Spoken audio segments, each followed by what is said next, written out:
Love talking to this guy week in and week out, and there are plenty of great things to talk about. East Cooper Mays. I'm Dave Hooker, and it's brought to you by City Heating and Air Conditioning, cityheatandair.com. So if you like hearing from Cooper, be sure your notifications are on and hit that thumbs up button. We greatly appreciate that. And Cooper, the Orange Bowl, and that's a good bowl. I've covered that one a couple of different occasions, and you guys are going to have a fantastic time. What did you think when you heard Orange Bowl?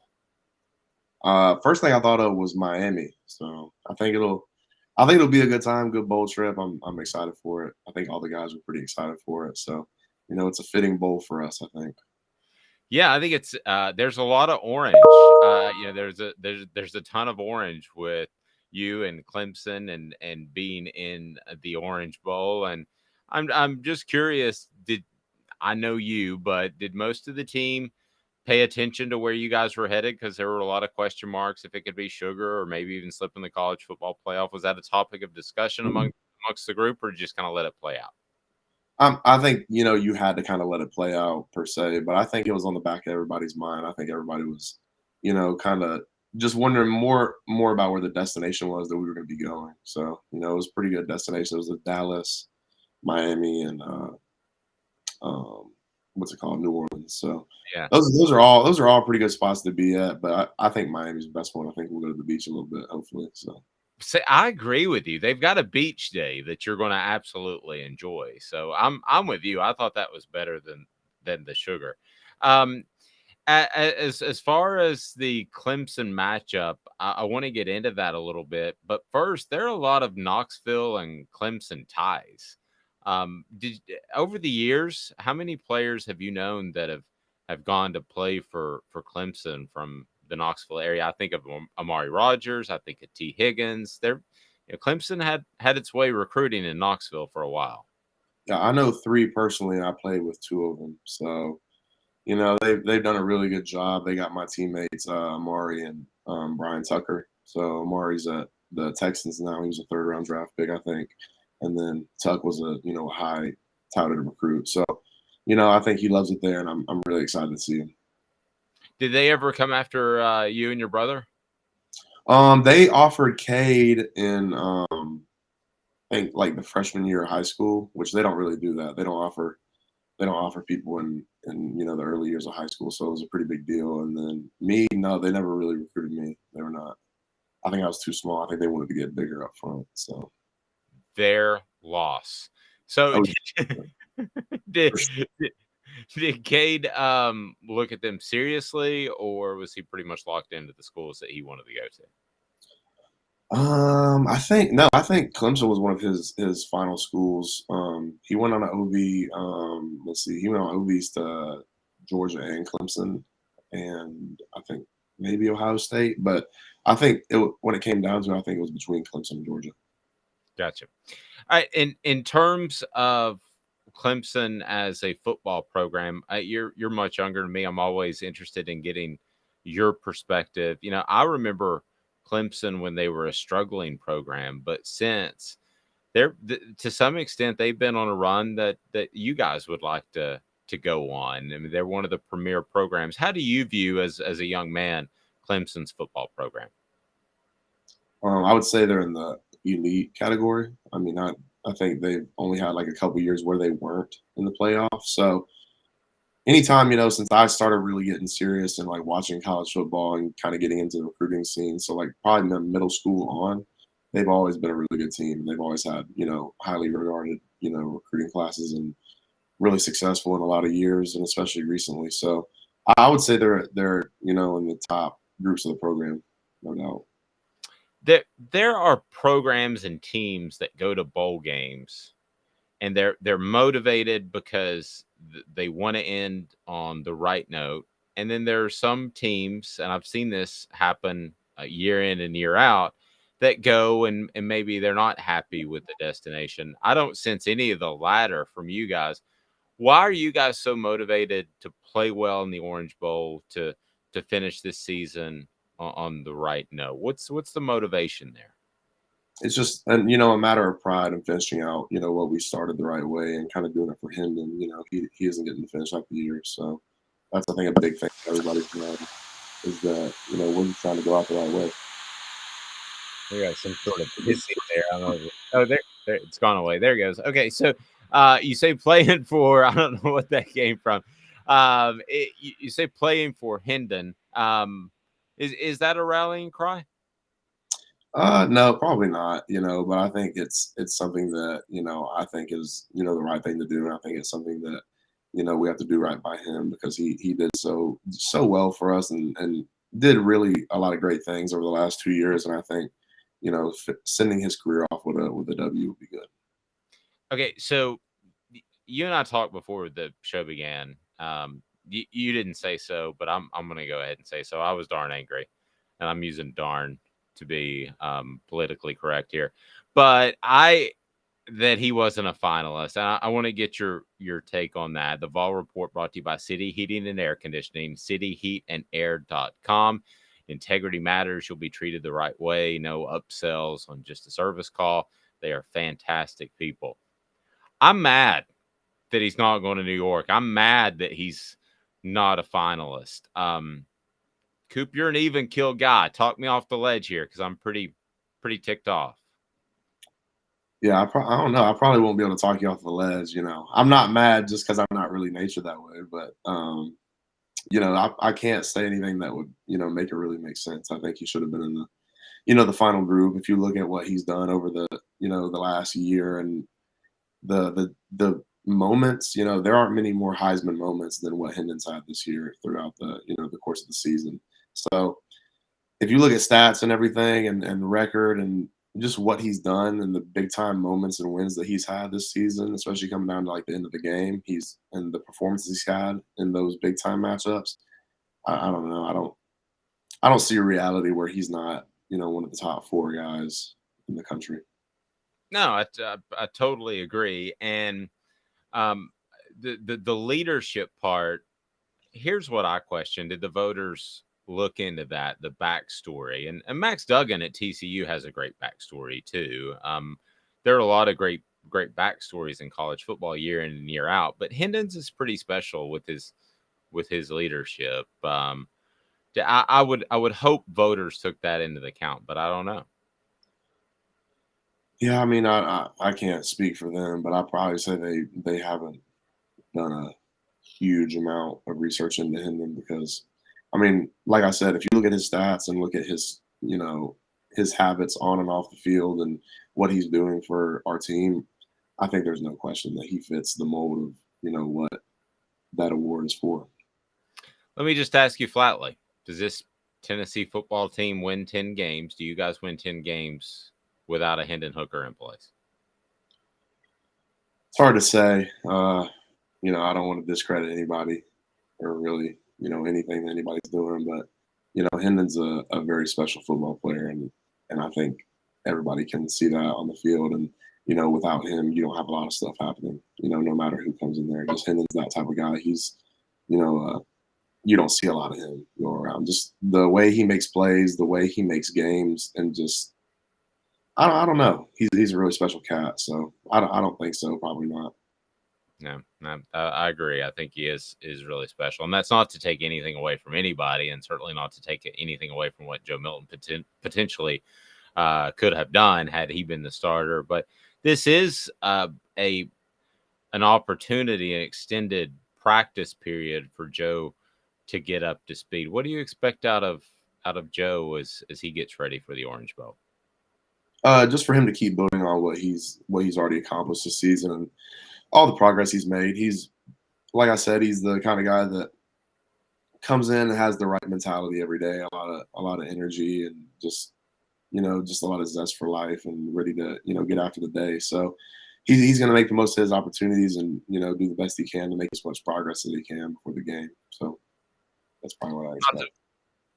not to put you on the spot, but what's your favorite Joe Milton story? So is there one that stands out, one that truly embodies who he is as a player? Because and I'll let you think about it for a second because you've talked about how Hendon Hooker and Joe Milton have similarities, but they also have differences as well. So tell me something about Joe Milton I don't know. Well, everybody knows he can throw it far, so that probably wouldn't be. everybody knows he can throw far, but there was a play in I think a scrimmage last year before the season, so it was a minute ago. But he it was like we were on like it was a coming out drive where we were on like the 1.5 yard line, and we ran a inside zone play, but he kept it out the back door and literally took it like 99 yards and like ran away from everybody. And like just me like running behind him, I was like, dude, like he's outrunning DBs that are supposed to be like the fast players on our team, and he's like 6'5", 230 or whatever he is, how big he is, but like I was like, that's probably the craziest thing I've ever seen is somebody that big just run away from defenders. I've probably never seen anything like that. And he's not small either. No, So, he's huge. Your thoughts on Clemson? I know you'll really jump into film study as a team, but you said you had an opportunity to take a look at them. Just kind of what do you think? And you know ball as well as anybody I talked to. They're elite on the front, especially their front four, or however many they play on the D line. But they've got all ACC performers and first round draft picks kind of all throughout that group on the front line. They got Brian Breezy. He'll be probably a top 15 draft pick. Tyler Davis, he's a first team all ACC D. Miles Murphy, he'll be a first round draft pick at some point. I don't know really when, but and then KJ Henry, he's the other DN. I'm pretty sure back in my brother's class, so he's a really experienced guy. Played a lot of ball and he's really talented. So that's who we'll be going up against. What is the best, as you look back in retrospect, now that the regular season is behind us, what is the best defensive line you think you faced?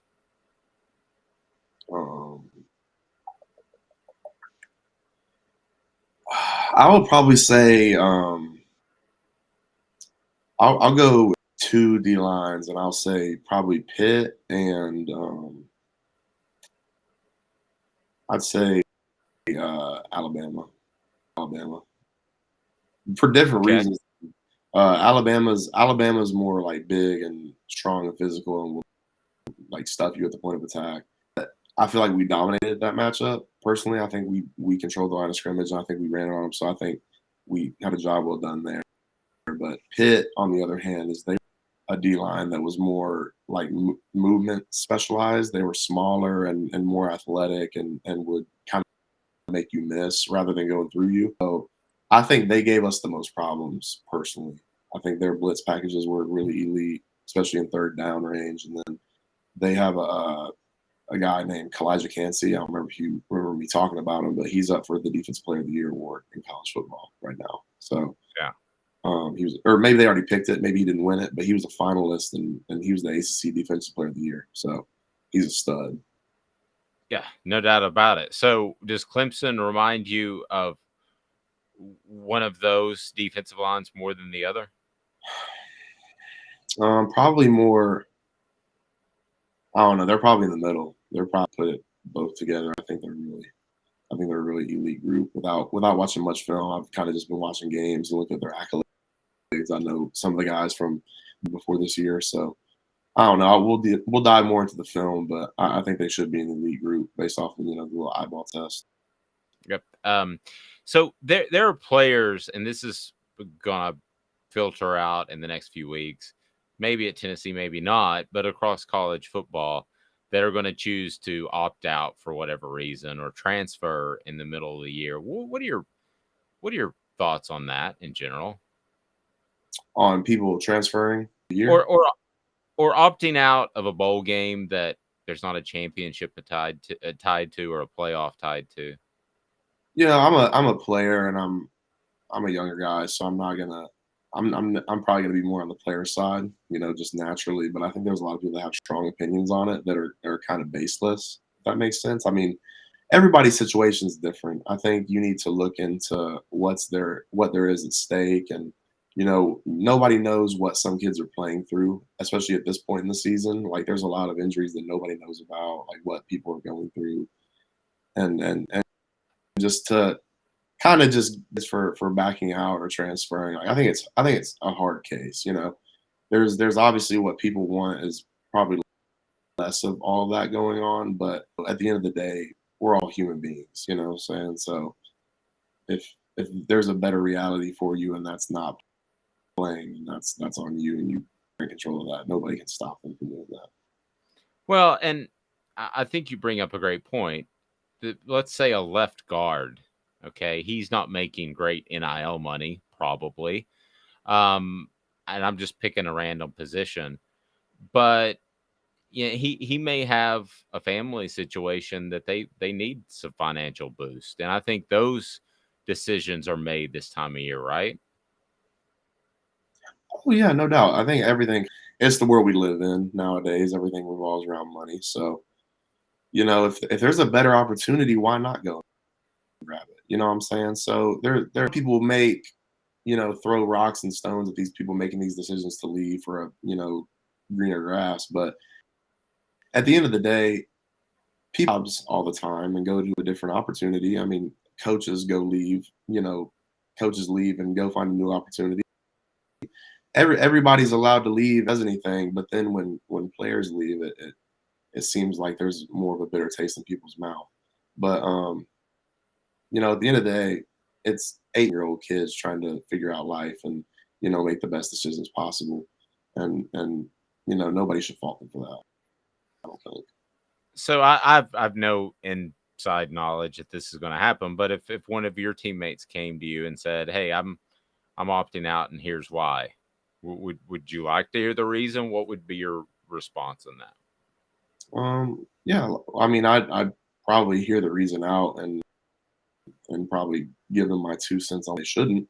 But like I said, it depends on everybody's situation. There's so many factors that play in why people do what they do. So really know what one is and until somebody explains it to you. So me, I think I'm a lot of people, you know, like my opinion in the locker room. If people are like arguing, they'll probably ask me like, "Oh, here's Coop. Here, let's ask him." So like I think people kind of take what I say serious. So so I mean, it comes to me with a question about opting out or not, or just talking about it in general. I think I'd probably give them some pretty sound advice, depending on who it is. So you're kind of like the Yoda of the group. That's who everybody goes to when they need sage advice. Yeah, I probably talk a little bit more than Yoda, and I'm a little bit more fluently and fastly. Probably that would be pretty terrible. Yeah. Well, that and you're not green and you're substantially bigger than Yoda. But other than that, that's a great comparison by me.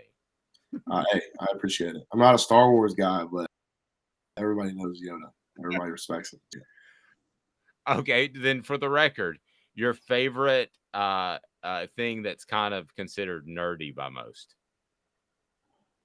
That's a really good question. Considered nerdy? Yeah. Um, I mean, it depends if gaming as nerdy. I'm very heavily into gaming. I love that. It's became way more mainstream kind of nowadays, but that Yeah.